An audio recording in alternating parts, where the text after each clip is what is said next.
What's up, guys? Welcome back to my last video for E3 2014. This, of course, is Rob of Rule of Two Review, and today I discuss my top 10 games of show. Okay, so I had definitely planned and hoped on making this video a couple of days sooner. However, it's now Sunday, June 15th. The show ended just Thursday, a couple of days ago. This weekend, Denver Comic-Con has been going on where I live here in Denver and record the show. And because of Comic-Con, I've been spending the whole weekend there with a bunch of people, having a really good time. Comic-Con has been a blast this year. It's only the third year of the show here in Denver. Met a couple famous people, had a really good time doing a bunch of nerdy things, buying a bunch of nerdy shit, and just having a good old time. So it's been really fantastic. Comic-Con here in Denver has been blowing up the last 3 years. So if you're anywhere close to this area and you haven't ever attended, you should definitely look into it because next year it's probably only going to be bigger and better. Lots of cool things. But like I said, because of that, I've been so busy this weekend, I haven't been able to finally put together my list for the top 10 games of E3 and record this video. However, I am now ready to do so. So let's go ahead and get to it, my top 10 games of E3 2014. Now, before I get to the actual list of games, I should go over a couple of things. First and foremost, there are a couple of titles that I would have liked to have included on this list because my hype for them is astronomical. They definitely deserve to be on this list and would have otherwise, except for I'm not going to be able to include them on this list, and it kind of helps me realize really just kind of a couple of rules or sort of stipulations that I really realized when putting this list together, which was very difficult because there were a lot of good games to pick from. But there was a couple of things that I knew that were probably important that I needed to sort of scrutinize before putting it together. I'm really only looking for games that had really good presences, really strong presences, impressed me with their overall showing, be it from like a press conference and how they actually appeared on stage or during Nintendo's digital thing, or just whatever gameplay it was that we saw throughout the week. I'm only looking for games that for the most part had gameplay to show. Anything that was just a CG trailer or just concept art and stuff like that, I couldn't really include on the list. They just don't get me excited, and it's not really showing us anything for the game. I mean, they really had all but no presence at E3 this year. So 4 games that stand out, really come to mind and stand out to me. Uncharted 4, and Star Wars Battlefront, Mass Effect 4, and Star Fox. So those 4 games, again, I am so excited for, I can't even put it into words. They deserve like the top 4 spots on this list almost. But Uncharted, we only saw a CG trailer, and it was a barely okay CG trailer at that. All it was Nathan Drake passed out, then waking up in the jungle, then walking into the jungle, and that was the end of the trailer. Now, we did get to see Nathan Drake, we did get to hear his voice again, which was fantastic, and Sully's, and we got the official title and the confirmation that it is number 4. So that was very exciting, and that got me excited. I can't wait, Both Star Wars Battlefront and Mass Effect 4, all they really showed was a little 2 or 3 minute documentary behind the scenes in the development studio, interviewing some of the developers, looking at some concept art and seeing with them play with a couple of in-game models on their computers. And those were really fun and cool to watch. But we saw no gameplay, and we didn't even see a trailer. There wasn't even a CG trailer. It was just that little in-depth look, and they were only a couple of minutes long at best. So because of that, even though those were really cool and exciting, they didn't show us any gameplay. We saw nothing for the game, so I can't include those games on the list. And Star Fox, we didn't even get that. We just got an announcement, which is in and of itself enough to get me remarkably hyped, and probably most of you too. But we saw no gameplay, we saw no trailer, we saw nothing. It was basically mentioned at the end of Nintendo's press conference. Miyamoto was visible with a blurry screen and a blurry gamepad that we could tell was Star Fox. We knew he was playing it. And that was neat and really like nerdly exciting, but it wasn't anything Star Fox related. So even though I wanted to talk about Star Fox, this is really the most I can say is that I can't include it on this list. There's a couple of other games that were really exciting to me too that really only had CG trailers, and that wasn't enough for me. Like I said, I was looking for stuff that really was showing us good, solid gameplay. Now, there's one exception on this list, and it's pretty high on this list, that for the most part during the press conference only showed us a CG trailer, but the trailer was so good, and also because throughout the week they actually did show a lot of gameplay from this game, so it was present in good, playable, excitable form. That's why this game was able to make the list, and I'll remind you guys when I get there. So that's enough of the kind of pre-hype stuff. So let's go ahead and get to my list. We're going to start off with number 10 for my list of the best games of E3. Okay, so coming in at number 10 is a game that I had no idea I was going to be excited for. Wasn't on my radar whatsoever, but I was damn impressed this year, and that is going to be No Man's Sky. Now, No Man's Sky is a game that we very famously first saw revealed from a very small 4-person indie studio called Hello Games. And we first saw it at the VGX show last year, and everyone lost their freaking mind for this game. And even though I kind of saw what they were seeing, I personally just wasn't very excited for it. It just seemed like just a kind of very basic idea that didn't speak to me, you know. And it's a procedurally generated game where you're exploring, exploring planets, worlds, space combat, traveling the solar system, stuff like that, and seeing all these exotic locations and stuff. And like on paper, that sounds like something I should be absolutely in love with. And I don't know, it just didn't really blow me away. And it wasn't because of the indie graphic style. That had nothing to do with it, because if you watch my videos or you know me, you know that I'm not really a graphics whore kind of guy. I mean, I like them, but I don't need them. So that had nothing to do with it. It just was the concept. It just seemed very basic and bland. Maybe it was just too early to really be able to show me anything that would get me personally excited. But like I said, everyone else was very excited for it. The procedurally generated thing, I don't typically love, but most people seem to, so that's great. So anyway, coming into the show this year, the game, I wasn't even thinking about it. And then Sony, for their press conference, they showed a hell of a lot of No Man's Sky stuff. And let me tell you, it blew me away. Holy crap. Loved what I saw. They even brought one of the developers from the very small team on stage to talk about it a little bit more, show a couple of more things, and they showed this whole trailer. And just wow, guys, I can't even tell you how unbelievably excited I am for that game. I love the fact that I was able to have my whole opinion just kind of turned around. That's exactly what stuff like this and what E3 and things like this are made for. That's exactly what their purpose is. And, seeing you, start on a planet, get in your ship, take off through the atmosphere into space where a bunch of other ships are, and then find another planet, and then go and land on that planet all seamlessly. That was one continuous shot, no loading screen, no breaking up of anything. I mean, just holy shit. I couldn't believe it. I got so unbelievably pumped for that game. So bravo to you guys at Hello Games, what you guys are doing with the small studio. Very talented chaps there. Bravo Sony for showing that game. We know it's coming to the PlayStation 4, probably PS3, I'm assuming Steam, and honestly probably Xbox One and or Wii U. It's probably going to come to everything. Right now, we're not 100% sure where it's coming. There's a theory that it might be a timed exclusive for PS4, but we're going to wait and see. Regardless, wherever it comes out, I am definitely going to play it because I didn't think I was going to be excited, but E3 definitely made me excited for No Man's Sky. And coming in at number 9 is a game that otherwise would have probably made it even higher on this list, except for the fact that they didn't show nearly as much of it as I would have liked, and that is going to be Let It Die from Grasshopper Manufacturer and my man, Suda51. Now, Suda51 is very famously one of my favorite people, my favorite developers.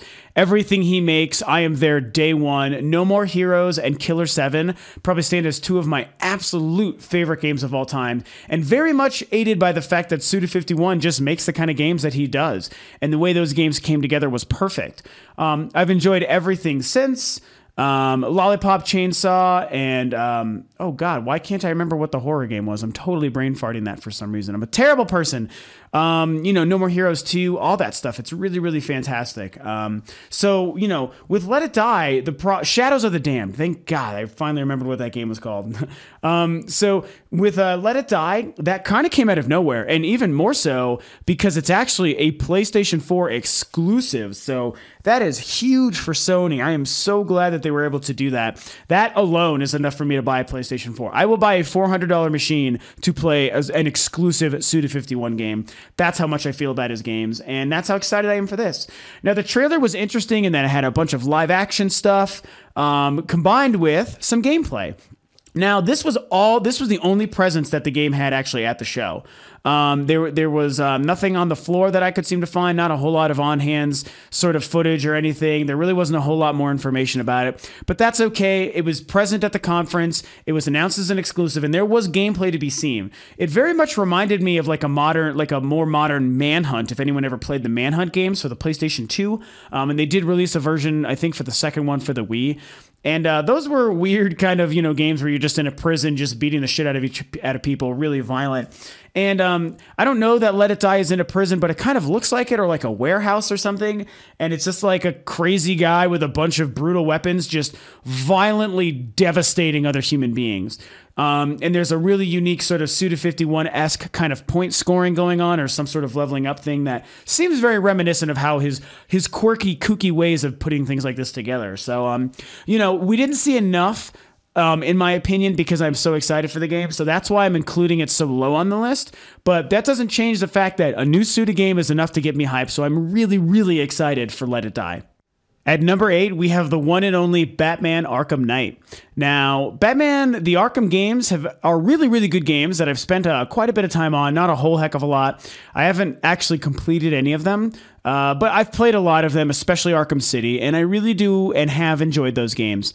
One thing I will say is they haven't super blown me away like they have for a lot of people. I know that they're very revered. They review like crazy, Game of the Year nods, and people just lose their minds for them. And I totally get it. So don't think that I don't.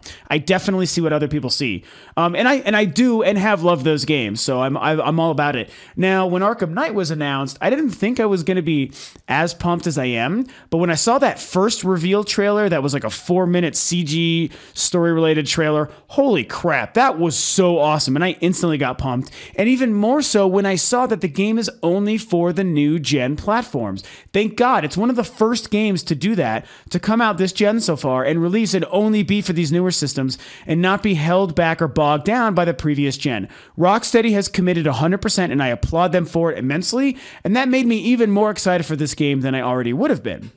Now, cut to E3 this year, and another game from Sony's press conference. Actually, these first 3 games have all been from Sony's press conference. This at Sony's press conference, they showed a lot of straight up gameplay from this game.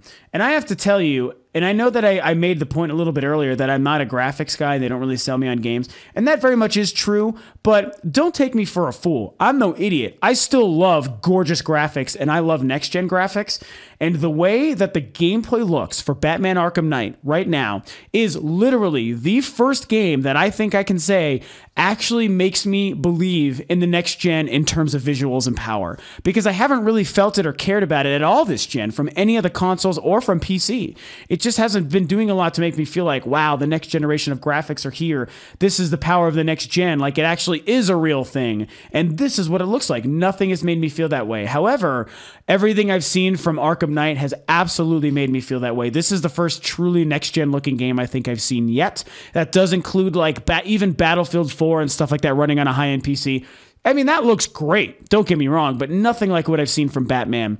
And especially when it showed the scene where Batman gets his orders from someone and he's just, you know, putting a suit on, and then the camera turns around and pans back, and that's gameplay. That's right into gameplay. I mean, that was wow. And then the Batmobile looked great, and the city looked phenomenal at night. I am just really, really excited, and I'm really excited to see where that game goes. The trailer was handled really cool because they made it seem like it was glitching out and messing up like what does happen in a lot of press conferences, and it turned out to be the Scarecrow, so he was reintroduced as the main villain in this game. Very exciting, because who doesn't love the Scarecrow? And I really liked the way that was handled for the audience and for us at home, the way it was revealed. So being able to see what Batman Arkham Knight finally looks like has been really exciting, and just hot damn, man, I really cannot wait to play that game. And moving on to number 7, we have Dragon Age Inquisition. Now, I am a huge BioWare fan, just like I'm sure all of you are. I do love me some Mass Effect, but I also love me some Dragon Age. I think those first 2 games were phenomenal. Yes, I said the first 2 games. Yes, I stand by that. I really enjoyed Dragon Age 2. Was it as good as the original one, as Dragon Age Origins? Hell no, definitely not. Was it a much simpler, straightforward, and even kind of repetitive game? Absolutely. Do I care? No, I really don't. I actually still enjoyed that game. I really liked Hawk as a main protagonist. The combat was so vastly improved from the first game that I didn't mind trading out a more expansive story and world to explore for the great combat based on what the first one had. Because the first one was all character, all world exploration, and it was phenomenal. I mean, it was just an amazing game. Dragon Age 2, even though you're dealing with a lot of different people and stuff, it just still felt fantastic. And I loved that combat. What we've seen from Dragon Age Inquisition so far is amazing. I'm really excited for the next-gen version of the next Dragon Age chapter. Part of it is, here's the other thing that I think keeps me excited for this game, beyond what we've seen so far, is the fact that even though I did just say, yes, I love Dragon Age 2 to death, and I stand by that, I also recognize its faults, and I recognize the things that a lot of other people didn't like about the game. Now, I didn't let that ruin the game experience for me, but I know that a lot of people did, and I totally understand why. So I think that what's happening here is with Dragon Age 3, I always knew this in the back of my mind, even before they announced it, that when moving forward with the next one, that they were willing to take the best of both of the first games and also hear and understand the complaints of people. And they're going to basically know how not to repeat their mistakes. They know what didn't work in Dragon Age 2. They're obviously not doing that because they're showing how huge the world is and how much there is to explore. I mean, it's going to be massive. I think it's probably going to be Skyrim size, if not bigger. I think they even said that actually at E3 now that I think about it, but don't quote me because I don't know that I'm actually quoting somebody from BioWare. So because of those things, it just makes me realize I already love this world. I'm invested in it. So if they can listen to the fans and improve the game from the last experience from Dragon Age 2, then we know it's going to be as good as it should be, especially for a next-gen version in this series of games. So, I mean, that's kind of just all I really have to say about it. I love Dragon Age, and I can't wait for a next-gen Dragon Age that's going to fix the problems from the previous game. So, Dragon Age Inquisition, cannot wait. Please bring it on. And coming in at number 6 is the fantastic-looking Bayonetta 2. Bayonetta is one of my favorite action games of all time. One of my favorite games of the entire last generation. I actually still play that game to this day. I was even playing it earlier today. That is how much I love Bayonetta. That is just the most fluid and gorgeous-looking game. Bayonetta is a great character. That world is so unique and vivid and just insane. It's Platinum Games' stamp, and I love Platinum Games, by the way. So when it comes to Bayonetta 2, it just looks that much better. It's a better looking, crazier looking, apparently better playing and better feeling Bayonetta. That was a hell of a lot of alliteration, wasn't it? So I watched a ton of footage from Bayonetta from E3 this year, and all of the reactions, everybody is super positive for this game. They say it is probably the best feeling action fighting game that they've ever played. And those are some really strong words when you look at some of the best in the genre, things like Devil May Cry 3, the first Bayonetta, stuff like that. So God of War even. So to have a game come out like this is really exciting. It is gorgeous, gorgeous, gorgeous. I love to see finally these next-gen looking games coming out on the Wii U, showing what that system is capable of. The Treehouse showed a bunch of great streaming stuff of Bayonetta throughout the week too, and they showed off how, honestly, how really cool some of the gamepad features are. They made sure to spend a lot of time utilizing that gamepad and doing some really cool things with it. So I'm excited to play around with that stuff a little bit. And then we, of course, we had the surprise announcement that the first Bayonetta is included in the game for free, a remake and a redo for the Wii U, including a bunch of Nintendo-themed costumes for Bayonetta in that first game and a bunch of cool other features. So that whole package is going to be an amazing value and a great game. But on top of that, Bayonetta 2 in and of itself, even without the extra stuff or the extra entire first game, still looks amazing. There was a bunch of really cool different sections that people were able to play and get their hands on with at E3 this year. They all looked amazing. The boss fights, just the color direction in this game, and I say this as somebody who's actually very colorblind. Factually, I'm not pulling your leg. I'm really colorblind, but I can see how much more variety there is to the visuals and the color palette in this game compared to the first game, and that has me really excited. It's a much brighter, more vibrant game and game world, and I'm really excited. You get to play as Jean in some sections, and that's going to be really cool. I like to see her coming back. There's this other new character that I don't know much about, that young-looking kid with the dreadlocks that's like wearing that hood, and he's apparently going to be very important. And the new short hair version of Bayonetta, I think, is going to be great. Her Umbran climaxes and her hair-related capabilities are going to be really fantastic in this game. So I just love Bayonetta. It's a pure and simple, mindless, beautiful action game, and this one looks to be even better, maybe even the best of its class ever. And that's a really tall order, but I think it could be that good. So the more great Wii U games we get, the better. So yeah, I really, really, really can't wait for Bayonetta 2. It could be one of the best games of the year. Okay, and here we are at number 5. We are officially halfway through the list here. And that is going to be the title Ori and the Blind Forest. This is a title, a hand-drawn art 2D side-scrolling game exclusive to the Xbox One and 360, and also coming out for the PC. So no PS4 or Wii U on that one. That is exclusive to Xbox and PC. And this is the kind of game that it totally surprised me at Microsoft's conference. And these games speak to me on a level that most other games can't. I love the hand-drawn art style, of course, big time. But more than that, I just love these kind of really unique, quaint, brilliant, very ambient and atmospheric kind of side scrollers. I love this stuff. These platforming kind of games. I grew up on them as a child of the 80s and 90s gaming. This is the stuff that I grew up on. And I love where they've come nowadays. Games like, Rayman Legends and A Boy and His Blob and things like that. They're just my favorite kinds of games. I think they look great. Ori and the Blind Forest looks phenomenal. It's from a developer called Moon Studios. They're, of course, a smaller developer. And you play as Ori, who's this kind of rabbit creature in this very fantastical setting kind of world. And he has this character very similar to like Navi in Zelda, like a fairy character, and it's like this floating sort of nimble spirit, and I think it's called Sign or Sane, I'm not sure how you pronounce it, but you use that to kind of attack and help you solve puzzles and stuff throughout, and it just looks gorgeous and wonderful, and it's just my kind of game, that's really why I'm putting it so high on this list. I think it's wonderful for Microsoft that they were able to secure it as an exclusive. I don't think it's a system seller for most people, but for me, it is. So that is absolutely a game that I'm going to look at. Yes, I could probably download it for Steam and play it on my PC, but I like the idea of supporting the Xbox with a title like this, But at the end of the day, I also don't really care how I play it. It's just a game that I'm very excited for. I think more games like this need to come out. Stuff like Limbo, that's another game it reminds me of. And, there was a couple games like this showed this year, like Abzu, which were from the developers of Journey. And, the other one that I am totally brain farting, the one, I think Entwined, the one from the guys that did Limbo. Maybe that was Entwined, maybe it wasn't. But, like those games look great too. They look really, really good. But Ori and the Blind Forest is a game that really stood out to me. I love these kinds of games and experiences. This looks like to be the best of its kind. So I really can't wait. And that one actually comes out later this year. And at number 4, we have a pretty big one, and that is going to be the Halo Master Chief Collection. I am a huge Halo fan. I've said it several times in the videos. I always will love Halo. I think everything that 343 did with Halo 4 and everything they seem to be doing going forward with the Halo brand is phenomenal. They are just killing it. They're knocking it out of the park. I love how they're handling everything.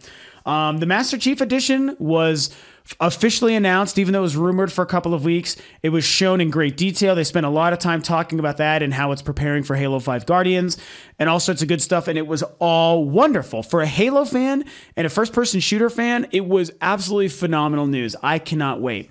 Including all 4 of these games, Halos 1, 2, 3, and 4 on one disc for the Xbox One, and the fact that they're bringing back the Halo Combat Evolved Special Edition, HD Remastered, and then, of course, they're also giving that same treatment to Halo 2 is just wonderful news, and they showed a bunch of stuff of Halo 2 on the stage, and it looks great. They retouched up the entire game, all the online multiplayer maps, all 4 games are retaining all their multiplayer in its entirety the way they launched, only with the Special Edition treatment for Halo 2 specifically. They played a match of it on stage. It just looks wonderful, wonderful stuff.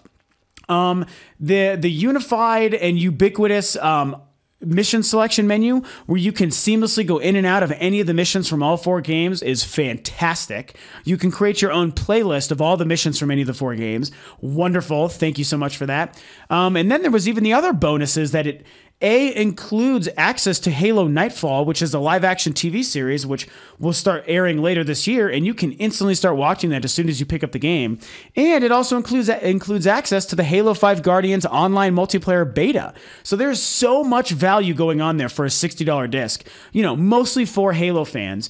Between all 4 games, remastered, Halo Nightfall access, and Halo 5 beta access, holy crap, that's just a wonderful package. So I'm a huge Halo fan. That's what makes me so excited for this. So you better believe that 343 and Microsoft knocked it out of the park with Halo 5 Master Chief, or with the Halo Master Chief Edition, I should say. So absolutely one of my most hyped games for the year.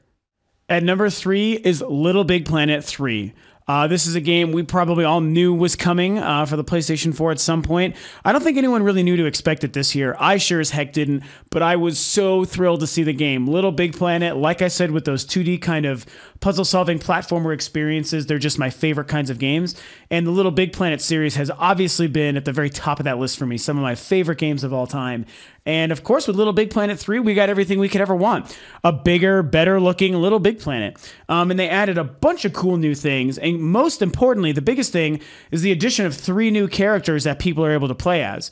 So you're able to, in each with their own ability, like the bird Swoop that can pick you up, the bigger guy whose name I forget that can change sizes or is really strong, Sackboy, of course. So you have all these characters and all these different ways to play with your friends, online or on your couch at home, and so many different ways to approach solving the puzzles. It's probably going to be the best made Little Big Planet ever. And then there was something else really, really cool. They talked about, of course, the level creation tool that was very big for Little Big Planet 2. And they're furthering that in this one with, of course, more to do and play with. But the other big thing is they've announced that all of the user-generated content from Little Big Planet 1 and 2 are going to be made available with the redone graphics for Little Big Planet 3 for the PlayStation 4. So you're going to be able to access all the previously made stuff for Little Big Planet once Little Big Planet 3 comes out. That is so cool. What an amazing value and a great thing to do for fans and for gamers. So huge kudos to Sony and to Media Molecule for that decision. And the game itself just looks great. I'm a sucker for Little Big Planet. It's definitely one of the reasons I now know I need to finally own a PS4. This is the kind of stuff that I've been waiting for from Sony. So great job, because Little Big Planet 3 is easily one of my most hyped games. Okay, and we're closing in on the end. Here we are at number 2. And this is a doozy. It is Xenoblade Chronicles X. Xenoblade Chronicles for the Wii is one of the best games I've played in the last 10 years. That game is literally like The Legend of Zelda, Skyrim, and Final Fantasy all had a baby, and out came Xenoblade Chronicles. It is that good. It was gorgeous. It was huge. One of the biggest worlds I've ever experienced in a video game. It might even be the biggest that I've ever played. And the combat was fantastic. The characters were interesting and compelling. The story was nuts, insane, super, super cool. Lots of twists. You never would have seen some of it coming. And it's a huge game. I mean, there's just so much going on. It was one of the most fantastic experiences. Loved it to death. And with the announcement of X early last year, everyone, got excited for the game because it looked amazing. It looked gorgeous. It looked like a huge, awesome, futuristic JRPG for the Wii U. And some people certainly wondered with that title and the way it looked, is that a sequel to Xenoblade? Or is it a prequel or a side spin-off or whatever it is? And then it was just confirmed at E3 this year how the game is actually very much a spiritual successor to the first Xenoblade. Of course, it is even called Xenoblade Chronicles X. So we don't quite know what that means. It's hard to tell if there's any returning characters or what period in time this game takes place in relation to the first game. But just to know it's in the same universe and it is a Xenoblade game is very exciting. The combat, they spent a bunch of time, especially at the Nintendo Treehouse. They showed a bunch of time showing the combat. There's a character creation for the first time that was not in the last game. So that's pretty cool for people who like that stuff. It seems like there's another very deep, rich world and story to explore. The trailer showed at the press conference was awesome. I did not see space combat coming into play, so there's a lot going on with the mech side of things. It's like Gundam meets Zelda meets, I don't know, Star Wars space combat. There's a lot more going on in this game than it looked like in the first one. So, it kind of really helps. I think anyone would be excited for this game, and a lot of people are. But if you played the first game, you're probably even more so, just like I am, because I love that world, and the idea that we can come back to it in a next-gen sort of setting is really, really exciting. Everything we've seen, the expansive combat, everything they've taken from the first game with the arts, how you use arts as your sort of skill selection tree for real-time combat, and they've improved that vastly for this game, and the enemy detection system, it looks super, super cool. I just love Xenoblade. I love these kinds of games. The setting is super fascinating to me, and there is no doubt that Xenoblade is going to be one of the best games of this next generation. And finally, here we are at number 1. At this point, you can probably guess what the game is because you haven't seen it on this list yet, and I'm going to assume that you've probably been waiting for it. It won't come as a surprise, but it is absolutely, hands down, unquestionably, The Legend of Zelda. That reveal was better handled than anyone probably could have anticipated, especially when you consider the digital event setting as opposed to the onstage press conference setting. The way it started with Eiji Aonuma, the very famous director and producer for the last several Legend of Zelda games, kind of talking about the conventions of Zelda, what worked in the past, where the game had gone as the hardware evolved, and where they were looking to go with it in the future, and most specifically after what they did with A Link Between Worlds and how they changed that formula up. And then the really cool, fun transition where he snaps his fingers, and the whole thing behind him becomes this setting where it's like, just look at the game on screen, and then he does it, and he's got the smile on his face, having a lot of fun, very excited and proud to share this game with everybody. And we see this gorgeous, beautiful world that looks like Skyrim times 10, and this cloaked, hooded figure on a horse in the background, which of course makes you think of Epona and Zelda games from years past. And he talks about really cool things like, look at this world, these mountains way in the background. You can walk to them if you want to. Stuff that you couldn't really do so much in the last several Legend of Zelda games, which let me change gears for a minute, because he talked about, and a lot of people have talked about this lately, this idea of how it's exciting to have an open world Zelda game going forward because we haven't really had that in the past. I kind of disagree. I mean, honestly, a lot of Zelda games have been pretty open world. A lot of the 2D ones were open world, like, the first 3 Zelda games. And Ocarina of Time was very open world, Majora's Mask. And Twilight Princess, Skyward Sword even was open world, but less so. I think that what maybe people are talking about when they mention that is that still the story progression and dungeon exploration that did have to happen in a very specific path. But there was still a very huge open world kind of feel overall. I think it's not fair to say that those games have been linear, because that is a complete lie. The story has been linear, but everything else has not been. But regardless, when going back to this current new Zelda, it definitely appears that what they're trying to do is make the entirety of the game open world, from the actual exploration of the lands to the actual story progression and the dungeon progression, all that stuff. And that is, yes, very exciting. So he spent some time talking about that, and then, started to talk about something very cool and fun, which is, yes, everything looks very peaceful right here. And a lot of times that's what Zelda games are about. Hyrule is a peaceful place. But of course, evil is going to arise and chaos is going to ensue in the wake of all this peaceful activity. And that is something that does make Zelda what it is. And then he says, isn't that a convention that we can keep? And then all hell starts to break loose. So I know that you saw this reveal, so you know what I'm talking about when I say that all hell breaks loose. Very slowly, Aonuma disappears, and everything seems okay for a minute, and then you hear this like thundering boom, and some smoke shows up, and then you see this creature way in the distance crawling around and moving around, and then the person on the horse, starts to run away, and all of a sudden this thing starts shooting basically laser beams at the person on the horse. And it's like, whoa, like I did not see that coming. That was a flippin' laser beam in a Zelda game. You don't see that shit happen. And then this thing chases the person on the horse around a corner. We start to get these really cool up-close shots, and the person's riding the horse, and this thing is chasing after him, shooting all this fire and stuff, and it's gorgeous. It just looks amazing. And then the thing gets in front of the horse figure, and then the person on the horse, takes the hood off, and we see it from behind, and then they jump up, and they pull this arrow out of the quiver, and it's like all of it, like you see this thing form, this other futuristic lasering kind of thing, and then you see what we think is Link as it shoots this thing at the monster, and then it's done. And then you're like, holy freaking crap, that was just like amazing. As soon as it's done, you're like, oh my god, screaming at the TV. It was so cool. And there's a lot to take away from this, in the very short amount of time that we actually spent with this game. The futuristic kind of weapon thing is a very cool thing, so that's something to take note of. That is brand new to Zelda, so I'm very excited to see how that is going to permeate into the rest of the game and the setting. Here's the big thing, is Link, or the character that we saw in the game. What's going on with that character? Everyone is talking about it. I was talking about it. I have my own personal theories. So the question is that no one could really tell 100% that was Link. It certainly had Link qualities, but it also had some non-Link qualities. The first thing that jumped to mind was the gender, and I noticed the same thing. It looks like it may not be a male. So that makes you wonder, of course, A, is it male or female? B, if it's female, does it mean it's not Link? If it's not Link, who is it? Or is it possible that it is Link and Link is actually a girl in this game?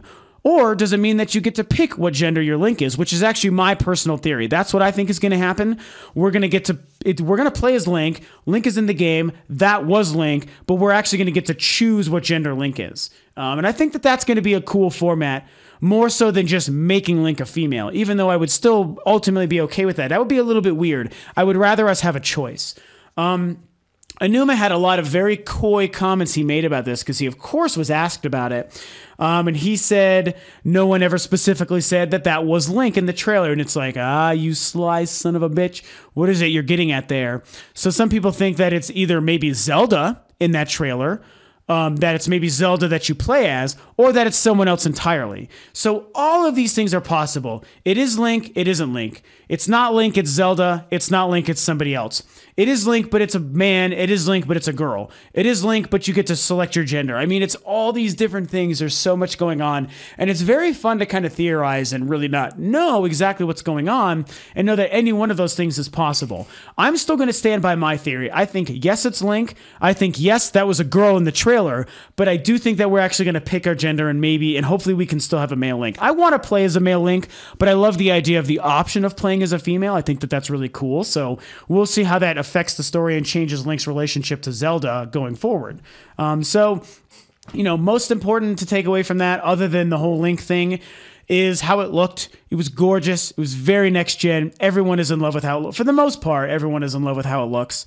And it was confirmed. Here's the other reason I felt comfortable including this on this list, not even mentioning the fact that it's number one, is that not only did Aonuma confirm immediately afterwards that that game was running in-engine, not a CG trailer, that it was not CG that was in engine, but it was then confirmed that that was gameplay. So that is basically what the gameplay is going to look like and feel like for that game. So that was The Legend of Zelda. We saw it, the first next-gen console Legend of Zelda ever, and it was amazing. So as a Zelda fan, it's my second favorite series of all time behind the Metroid series.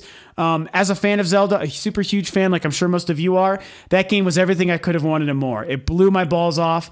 I want to see more. I can't wait to see more. It's set for 2015 next year. We're going to just wait and see if that holds true. I mean, I feel like the game is at a semi-early stage in development, maybe like a quarter of the way through. So we'll see if they're able to make it ready for launch by next year, but I'm really hoping so. However, the combination of the fact that it was a new Zelda, the combination of the fact that it looked great, and the combination of the fact of how it was handled in its reveal is why that game was unquestionably, no doubt, my number one game of E3 this year. We couldn't have had a better surprise. Zelda always takes the cake when it comes to E3. It's been famous ever since Twilight Princess, and it absolutely deserves it this year. My number one game of E3 2014, The Legend of Zelda. Alrighty, and there you have it. My top 10 games for E3 2013. Like I said, E3 this year was fantastic. There was nothing but good games and press conferences and interviews and developers and people going on. It was a wonderful, wonderful thing. There was, of course, so many games that I would have liked to talk about. Monster Hunter 4, Project Spark, Tomb Raider, Call of Duty, Sunset Overdrive, Scalebound. I mean, Jesus, there was just a lot of things that I wanted to bring up and touch on. The games that got me really, really excited to play. But hey, I mean, it is what it is. Those were the best games that I saw. You, of course, probably have a very different list, and that's a wonderful thing, so don't be afraid to share and talk about that. I am just one gamer with my own opinions, and these are the games that got me the most excited. It's definitely great to always hear what it is that gets you excited. That's the wonderful thing about this hobby, and that, we can all have our own opinions and we all like our own things, and there's plenty of different things to get everyone excited, and feed their own sort of excitement. So yeah, that's pretty much that. I think this is going to be my last video for E3 this year. The show concluded a couple of days ago, so it's time to finally wrap up. So hopefully you dug the list and you liked hearing my thoughts. Like I said, please share whatever games it was that you loved from the show down below. I always like the conversations being started based on what I do here with the videos. You, of course, can subscribe to Rule of Two Review if you like what I'm doing. It helps me and the channel out big time. If you like the video, you should like and share it as well. You can follow the links below for the Facebook page. I start to do contests and get the conversations going on Facebook as well, so please do that. And that's pretty much it. E3 rocked this year. Thank you guys so much for tuning in for all my coverage throughout the week. I hope you had a lot of fun and you enjoyed the show as well this year. And of course, we'll see you in another couple days for my next video, and I'll see you next year for E3. So thanks for tuning in, and game on.